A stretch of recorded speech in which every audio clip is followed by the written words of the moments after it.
Mon mari m'a trompé avec ma sœur pendant des années, alors j'ai attendu le jour de son mariage pour exposer leurs secrets et briser leur monde parfait. Je m'appelle Chloé. J'ai 31 ans. Et il y a 6 mois, ma vie s'est littéralement effondrée. J'ai découvert que mon mari depuis 7 ans, Julien, avait une liaison avec ma petite sœur, Camille. Oui, vous avez bien lu. Ma sœur. Cela me semble encore irréel, même en l'écrivant. En y repensant aujourd'hui, je suppose qu'il y avait des signes que je ne voulais tout simplement pas voir. Julien et moi nous sommes rencontrés à l'université.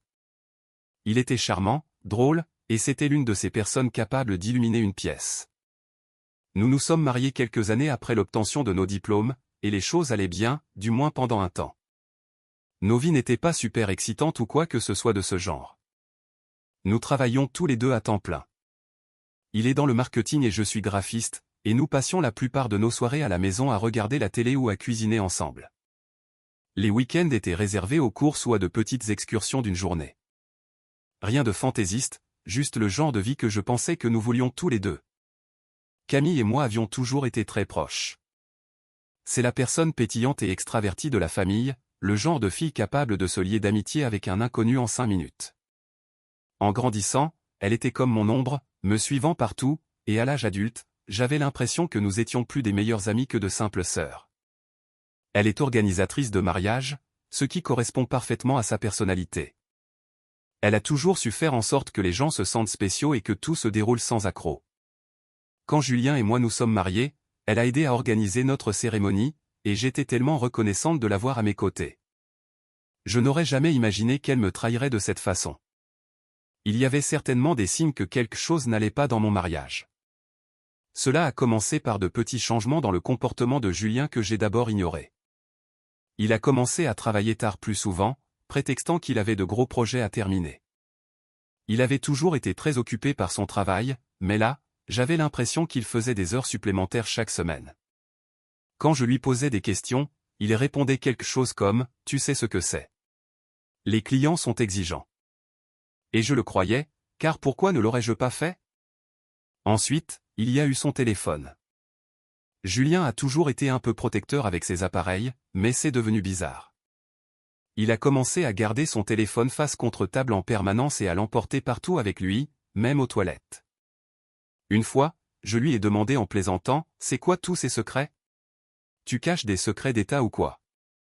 Il a ri et a balayé ça d'un revers de main en disant, « Je ne veux juste pas qu'il serait. » Ça n'avait même pas de sens, mais j'ai laissé couler. Les changements ne se sont pas arrêtés là. Il a commencé à faire beaucoup plus attention à son apparence. Julien n'a jamais été du genre à se soucier de son look. C'est le genre de gars qui enfile ce qui est propre sans y réfléchir à 2 fois.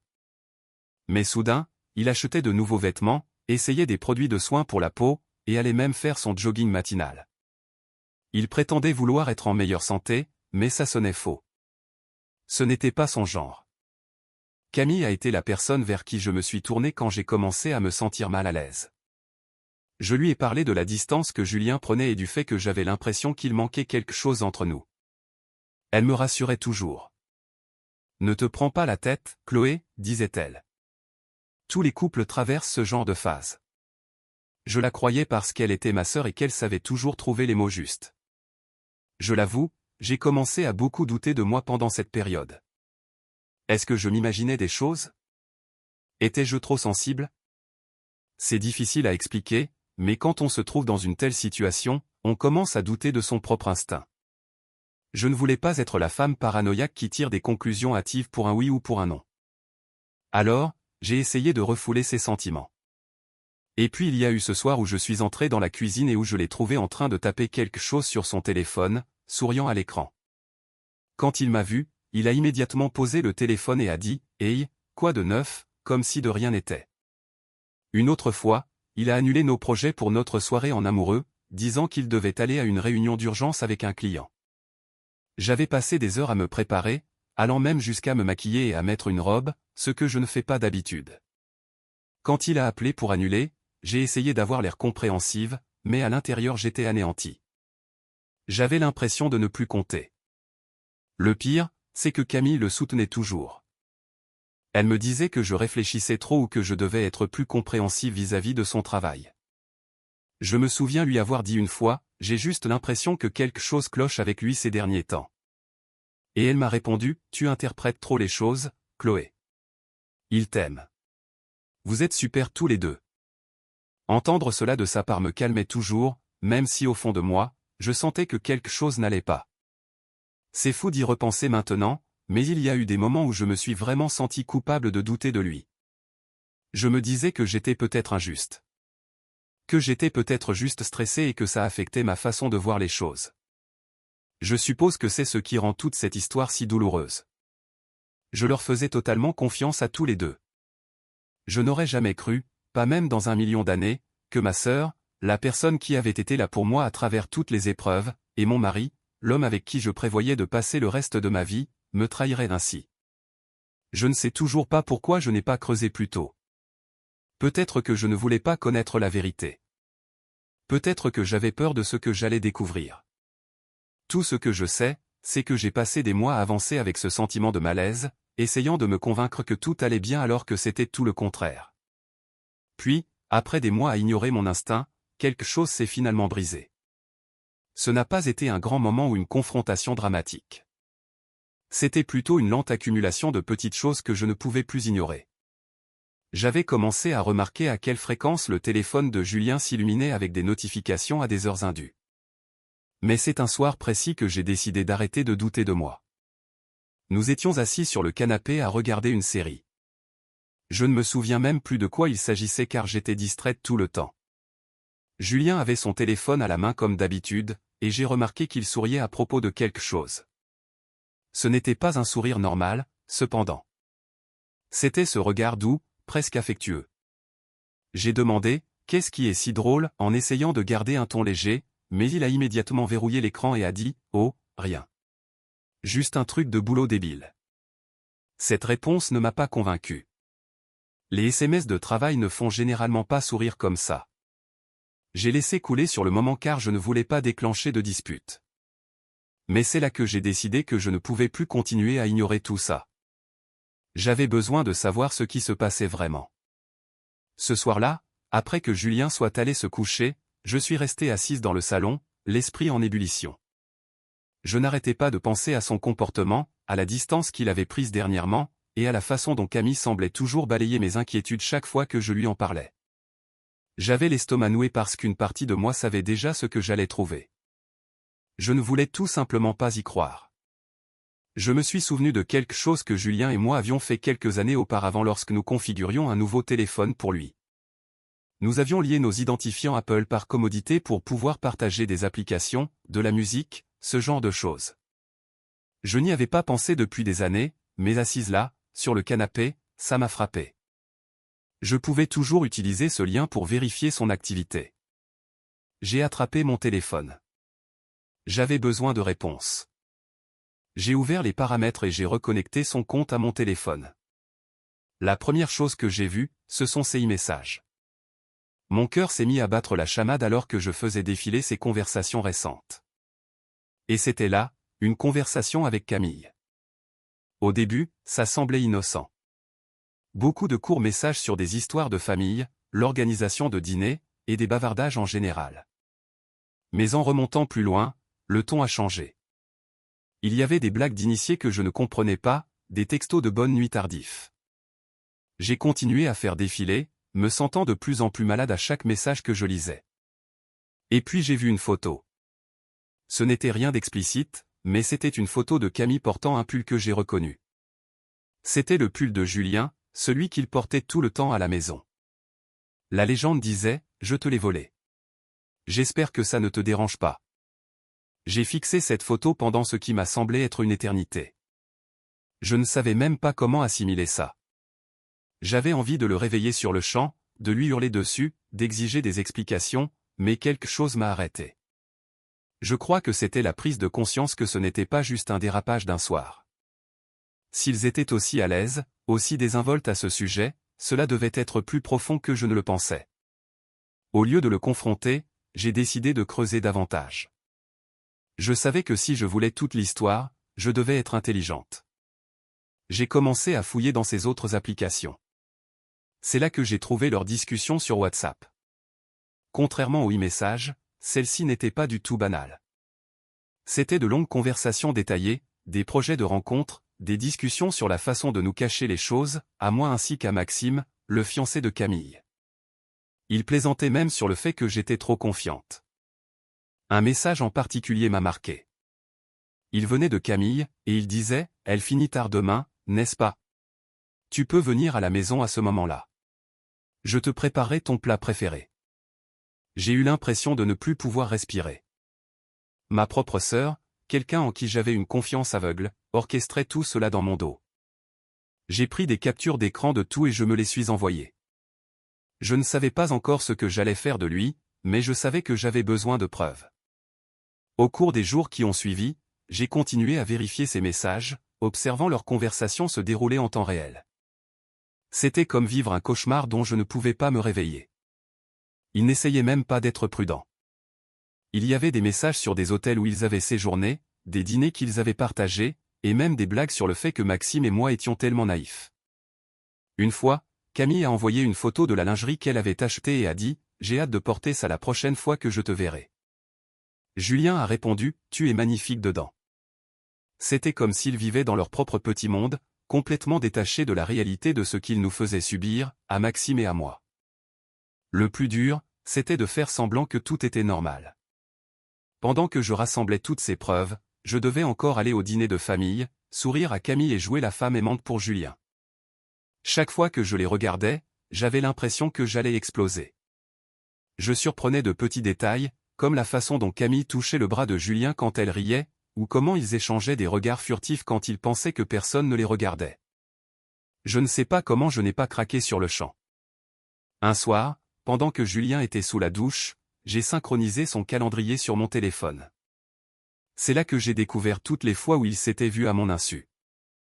Réunion client, séance de sport, événements professionnels. Tout cela était un code pour qu'ils se voient en cachette. Ils avaient même des jours spécifiques marqués où ils avaient prévu des week-ends entiers ensemble.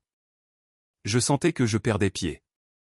Comment avait-il pu faire ça pendant si longtemps sans que je ne m'en aperçoive? Comment avais-je pu être si aveugle? Mais au lieu de les confronter, j'ai gardé le silence. Il m'en fallait plus.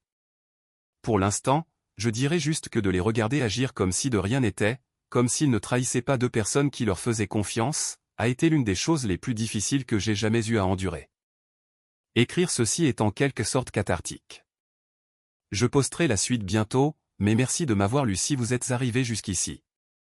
Je veux vous parler d'un événement qui s'est produit un peu avant que tout n'éclate au grand jour. Ce fut l'un de ces moments où j'ai dû me contenir, même si la trahison me sautait aux yeux. C'était tellement surréaliste que ça me met encore en colère d'y repenser. Camille, en tant que personnalité très mondaine qu'elle est, avait organisé une course caritative en ville.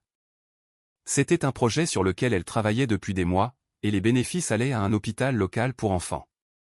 Elle n'avait pas arrêté d'en parler. Et puisque c'était pour une bonne cause, j'ai décidé d'y participer. Julien était aussi bizarrement enthousiaste, ce qui m'a semblé étrange parce que, soyons honnêtes, ce n'est pas le genre de gars à se lever tôt pour courir pour une œuvre de charité. Mais il s'est inscrit et a dit que ce serait une bonne façon de passer du temps ensemble, en famille. Si je n'avais pas su ce que je savais, j'aurais probablement trouvé ça adorable. Le jour de l'événement était ensoleillé et chaud, et il y avait du monde partout, des familles, des couples, des enfants avec le visage maquillé. Camille était dans son élément, courant partout avec son t-shirt d'organisatrice, tenant un porte-bloc et s'assurant que tout se passait bien. Elle avait l'air si normale, comme la parfaite petite sœur pétillante que tout le monde adorait. La regarder plaisanter avec les bénévoles et faire des discours émouvants me donnait envie de hurler. Comment pouvait-elle être aussi hypocrite? Julien, bien sûr, était juste à ses côtés, l'aidant à monter des tentes et distribuant des bouteilles d'eau comme s'il était Monsieur Charité en personne. Je voulais croire que c'était juste parce qu'il la soutenait, mais j'en savais plus.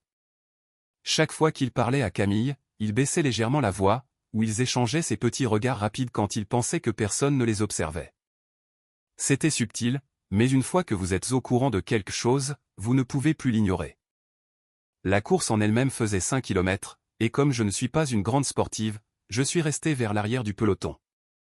Julien et Camille, en revanche, sont partis comme s'ils participaient à un sprint vers la ligne d'arrivée. Je les ai gardés à l'œil de loin, et bien sûr, ils sont restés proches l'un de l'autre tout le temps. À un moment donné, j'ai vu Camille rire de quelque chose que Julien avait dit, et elle a poussé son bras d'un air taquin. C'était le genre de choses qu'on s'attendrait à voir chez un couple, pas chez un beau-frère et sa belle-sœur. Ce qui m'a vraiment mis en colère, c'est leur manque total de discrétion.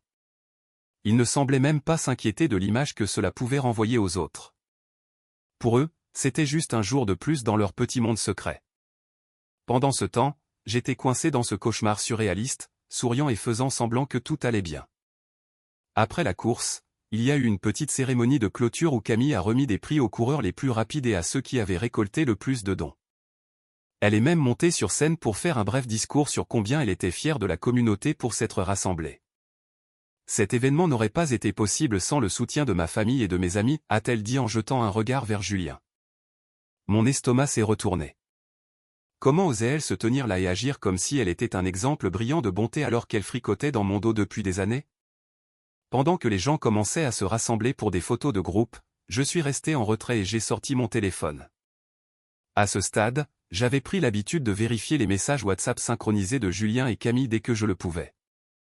J'ai fait défiler leur conversation du matin même et j'ai senti mon sang bouillir. Camille, prête pour aujourd'hui? J'ai hâte de te voir dans ta tenue de sport. Julien, n'importe quoi pour toi. Je resterai près de toi pour qu'on se motive mutuellement. Il y avait aussi d'autres messages. Des choses comme « Tu es incroyable d'avoir organisé ça. Je suis tellement fier de toi, on se retrouve près du point d'eau après la course. » C'était comme s'ils ne pouvaient pas passer quelques heures sans nourrir leurs petits fantasmes. J'avais envie de hurler. J'avais envie d'arracher le microphone des mains de Camille et de dire la vérité à tout le monde là, tout de suite, mais je ne l'ai pas fait. Je ne pouvais pas. Je savais que ce n'était pas le bon moment, et je n'étais pas encore prête. Alors à la place, j'ai remis mon téléphone dans ma poche, j'ai affiché un faux sourire et j'ai rejoint le groupe pour les photos. Camille m'a prise dans ses bras pour l'une des photos, et je ne pouvais penser qu'à l'envie folle de la repousser de toutes mes forces. Plus tard, pendant les rafraîchissements après la course, j'ai remarqué Julien et Camille se tenant un peu à l'écart, discutant doucement. Je n'entendais pas ce qu'ils disaient, mais ils souriaient comme s'ils n'avaient pas un seul souci au monde. J'ai regardé Camille tendre la main et ajuster le dossard de Julien, sa main s'attardant un peu trop longtemps sur son torse. C'était tellement flagrant. J'avais l'impression que j'allais exploser. Me prenait-il pour une idiote? Pensait-il que je ne remarquerais rien? Quand Julien est venu me voir quelques minutes plus tard, je me suis forcé à agir normalement. Bonne course, a-t-il dit en se penchant pour m'embrasser le front. Le geste m'a semblé si faux qu'il m'a donné la chair de poule. Ouais, Camille et toi aviez l'air de bien vous amuser aussi, ai-je répondu, en essayant de garder un ton neutre. Il a juste souri et a dit, elle était super, n'est-ce pas? Elle a travaillé si dur sur cet événement. J'avais envie de hurler. Bien sûr que oui, Julien, elle travaille si dur à tout, y compris à détruire notre mariage. Le reste de la journée s'est passé comme dans un brouillard. J'ai passé la majeure partie de mon temps à m'occuper, aidant Camille à ranger et discutant avec d'autres bénévoles. Je ne me faisais pas confiance pour rester trop longtemps près de Julien et Camille car je savais que je finirais par dire quelque chose que je n'étais pas encore prête à révéler. À un moment, Camille est venue me remercier d'être présente. Ça compte tellement pour moi que tu sois là, a-t-elle dit, en me regardant avec ses grands yeux pleins de fausseté. J'ai souri en retour et j'ai dit, bien sûr, je ferai n'importe quoi pour toi. Les mots avaient le goût du poison dans ma bouche. À la fin de la journée, j'étais émotionnellement épuisé. Les regarder ensemble, voir comment ils agissaient comme si de rien n'était, c'était épuisant. Mais cela me donnait aussi de la force. S'ils pensaient pouvoir continuer à s'en tirer de la sorte, ils se trompaient lourdement. Le mariage de Camille et Maxime approchait à grands pas, dans quelques semaines, et j'ai réalisé que c'était l'occasion parfaite pour les démasquer. Pour planter le décor, le mariage de Camille était un événement majeur. Elle le planifiait depuis des mois et, comme elle est organisatrice de mariage de profession, elle a fait les choses en grand. C'était dans un magnifique domaine en plein air, tente blanche, guirlandes lumineuses, toute l'ambiance parfaite digne d'un conte de fées. Tout le monde était là, la famille, les amis, les collègues, et même des membres de la famille éloignés de Maxime qui étaient venus de province.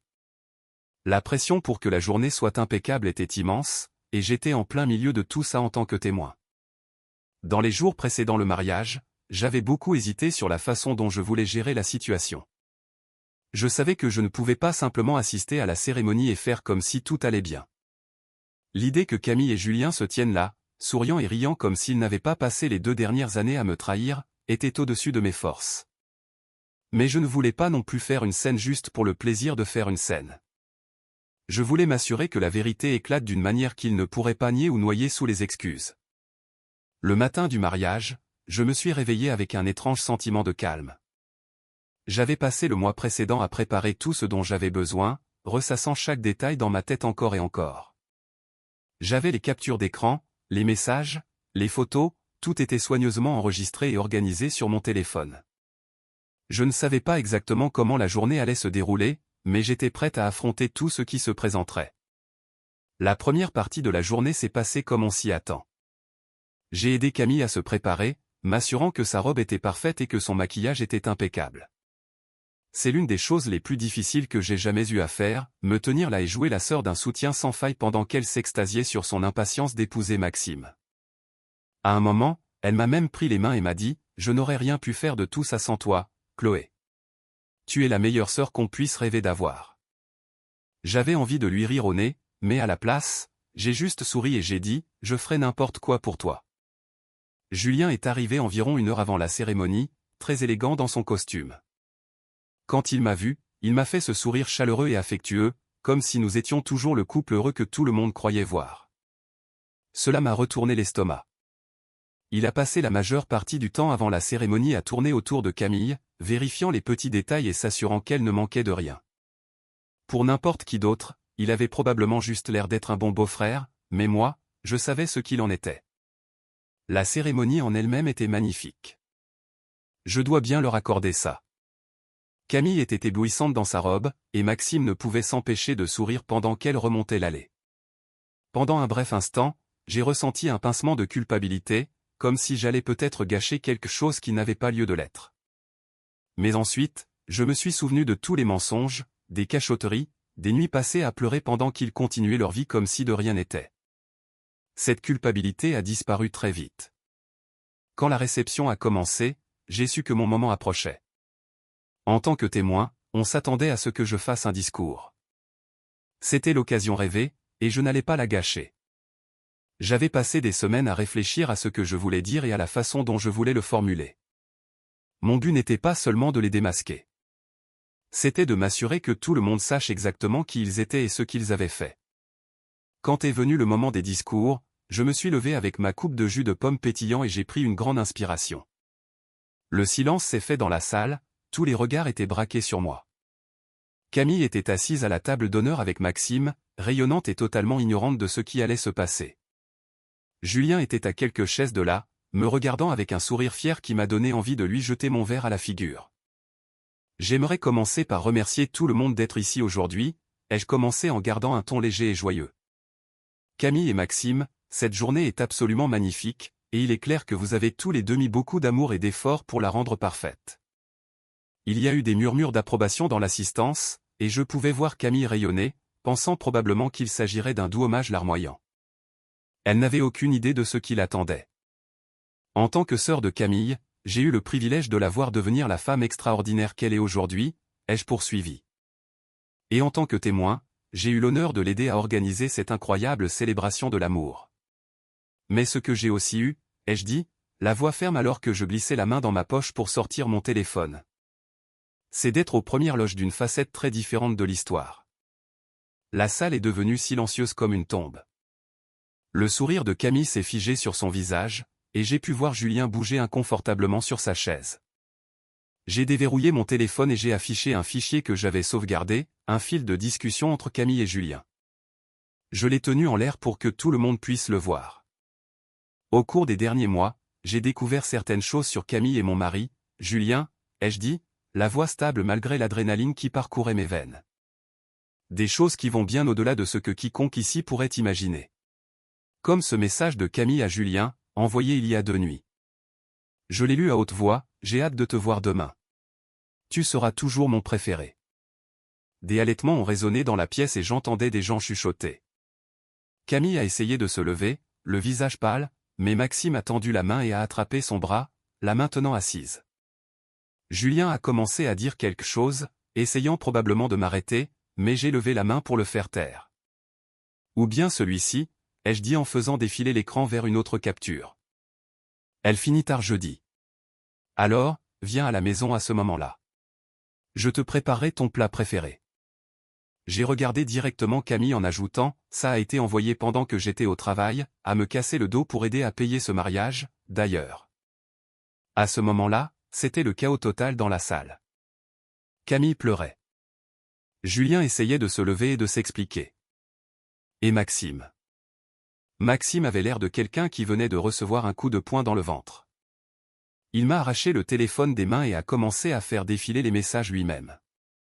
Quand il a levé les yeux vers Camille, son visage était rouge de colère. « C'est vrai ?» a-t-il demandé, la voix tremblante. Camille n'a pas répondu. Elle est restée assise là, les larmes coulant sur son visage pendant que la salle entière la dévisageait. J'aurais pu en dire plus. J'aurais pu continuer pendant des heures sur toutes les choses que j'avais découvertes, mais je n'en avais pas besoin. La vérité avait éclaté et il n'y avait aucun moyen pour eux de s'en sortir par de belles paroles. Je me suis éloigné du micro et je suis sorti de la salle, laissant le chaos derrière moi. Je suis rentré directement chez moi. Je ne voulais pas rester dans les parages pour assister aux retombées ou écouter leurs excuses. Mon téléphone explosait de SMS et d'appels des membres de la famille, mais j'en ai ignoré la plupart. J'avais besoin de temps pour digérer tout ça. J'avais dépensé tellement d'énergie à préparer ce moment que je n'avais même pas pensé à ce qui allait suivre.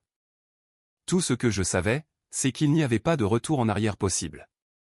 Le compte-rendu que j'ai eu venait de ma cousine Léa, qui est restée à la réception pour voir comment tout allait se terminer. Ce sont ses mots, pas les miens. Apparemment, dès que je suis sorti, Maxime a pété un plomb.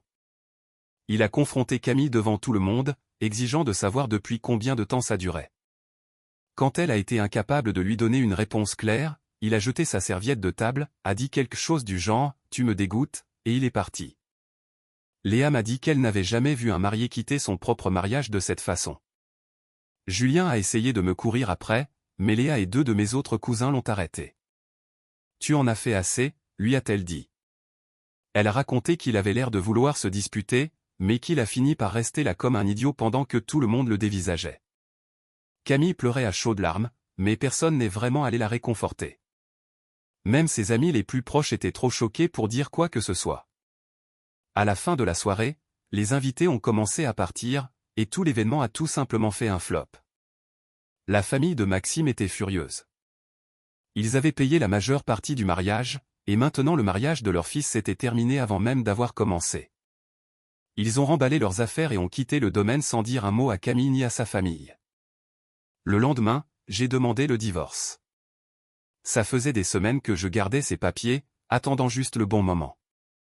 Julien est rentré à la maison ce soir-là avec l'air d'avoir vieilli de 10 ans en une nuit. Il n'a même pas essayé de nier quoi que ce soit. Il s'est juste assis sur le canapé et a dit « Je suppose que tu en as fini avec moi maintenant ». Je n'ai même pas pris la peine de répondre. Je lui ai tendu les papiers et j'ai dit « Signe ça et ensuite tu pourras faire tes affaires et partir ». Il a essayé de s'excuser, mais je l'ai fait taire. « Tu n'as pas le droit de t'excuser », lui ai-je dit. « Tu as eu des années pour réfléchir à ce que tu faisais. Il est trop tard maintenant. » Julien a déménagé ce week-end-là, et d'après ce que j'ai entendu, il est retourné vivre chez ses parents.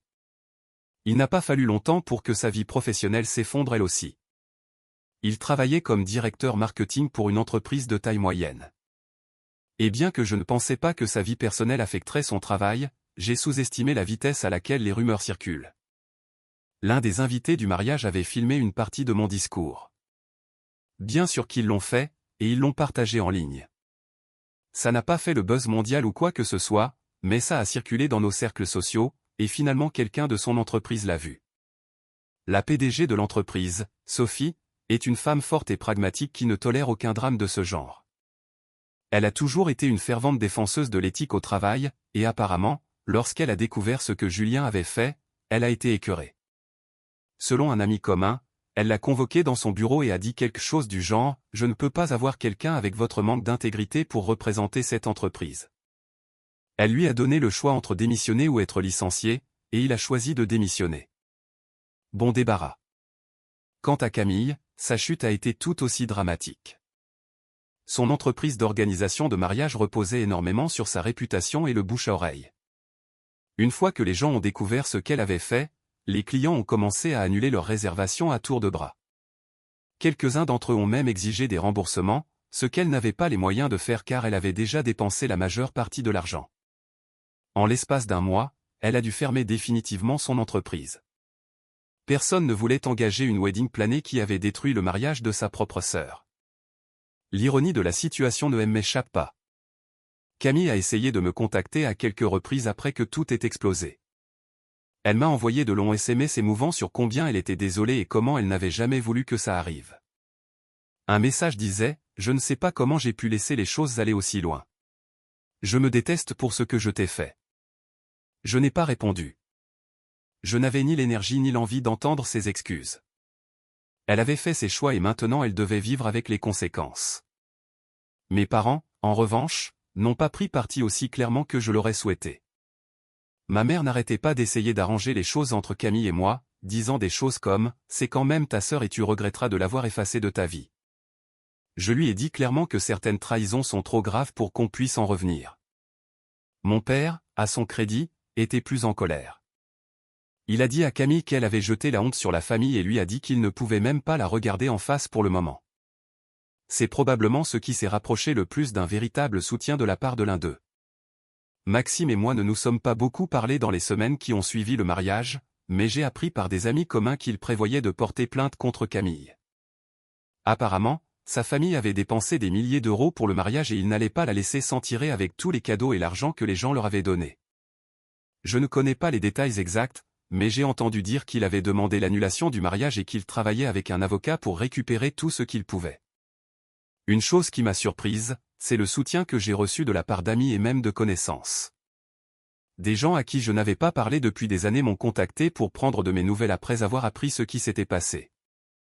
Quelques-uns d'entre eux ont même avoué qu'ils avaient eu de mauvaises expériences avec Camille dans le passé, mais qu'ils n'auraient jamais pensé qu'elle était capable d'une chose pareille. C'était étrange, mais ça m'a aidé de savoir que je n'étais pas aussi seul que je le ressentais. Beaucoup de choses se sont passées depuis, mais je suis enfin arrivé à un stade où j'ai l'impression de pouvoir respirer à nouveau. Alors, voici où en sont les choses maintenant. Tout d'abord, débarrassons-nous du drame autour de Camille et Julien car, honnêtement, je suis fatigué de penser à eux. Après le scandale, Camille a déménagé dans une autre région. Je ne sais pas exactement où car je l'ai bloqué sur absolument tout, mais d'après les ragots de la famille, elle travaillerait comme réceptionniste dans un petit bureau en Bretagne. On est bien loin de ses heures de gloire en tant qu'organisatrice de mariage, mais je suppose que c'est ce qui arrive quand on brûle tous ces ponts. Mes parents ont toujours du mal avec toute cette situation. Ma mère n'arrive pas à accepter que Camille et moi n'aurons plus jamais de relation. Elle continue d'essayer de me culpabiliser avec des phrases comme « vous étiez si proches en grandissant » ou « la famille, c'est la famille, quoi qu'il arrive ». Mon père, heureusement, a été plus compréhensif. Il n'a pas parlé à Camille depuis le mariage et dit qu'il ne sait pas s'il le fera un jour. C'est dur pour eux, mais au bout du compte, ce n'est pas à moi de réparer leur peau cassée. Quant à Julien, sa descente aux enfers a été tout simplement spectaculaire. Après que Sophie, son ancienne patronne, l'ait pratiquement mis à la porte de l'entreprise, il a essayé de trouver un emploi dans une plus petite boîte.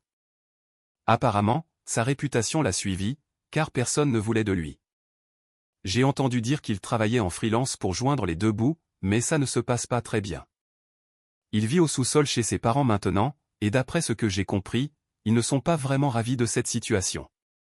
C'est drôle, il a passé tellement de temps à essayer d'impressionner les gens, et maintenant il est de retour à la case départ avec rien à montrer.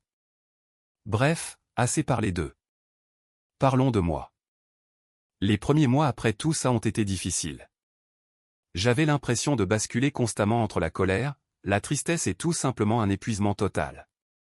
J'ai emménagé dans un nouvel appartement en centre-ville, un petit 2 pièces avec de grandes fenêtres et beaucoup de lumière. Ce n'est pas luxueux, mais c'est un nouveau départ. Je me suis débarrassé de presque tout ce qui me rappelait Julien, ce qui m'a procuré beaucoup plus de satisfaction que je ne l'aurais cru. Il y a quelque chose de tellement libérateur dans le fait de créer un espace qui n'appartient qu'à soi. Le travail est devenu mon sanctuaire. J'ai commencé à prendre en charge plus de projets, à me plonger dans des choses que je repoussais depuis des années. Mon patron l'a remarqué et m'a même proposé une promotion, ce qui a été une sensation incroyable. Pour la première fois depuis longtemps, j'avais l'impression de reprendre le contrôle de ma vie. Il ne s'agissait pas seulement de rester occupé. Il s'agissait de me prouver à moi-même que je pouvais m'épanouir seul.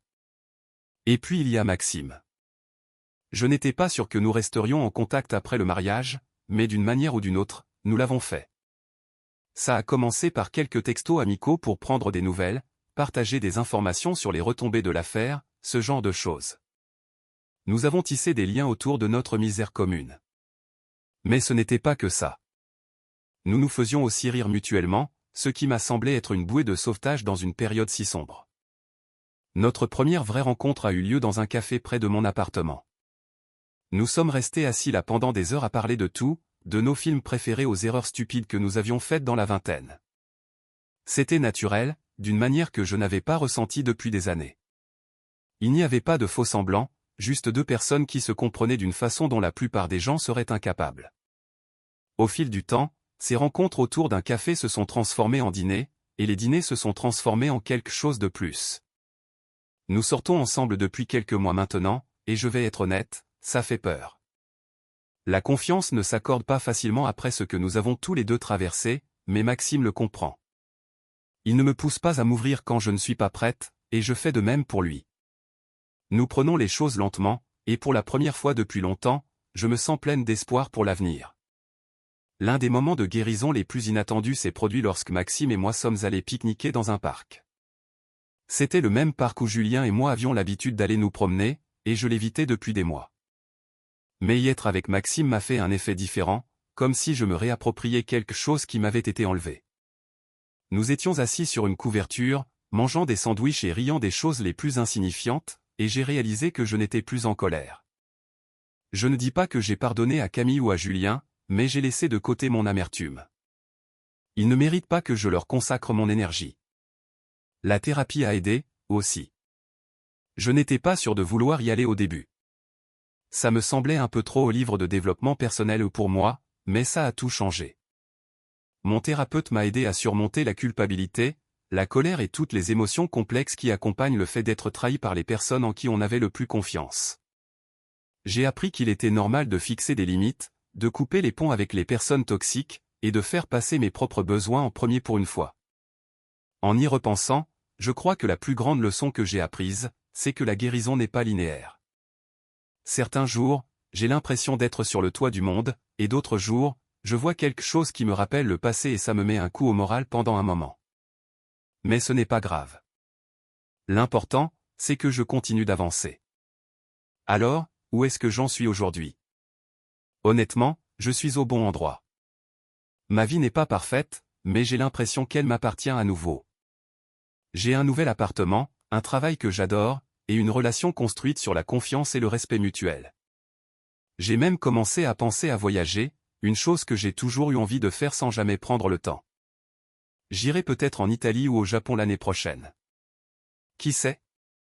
À tous ceux qui me lisent et qui traversent une situation similaire, je veux juste vous dire, vous êtes plus fort que vous ne le pensez.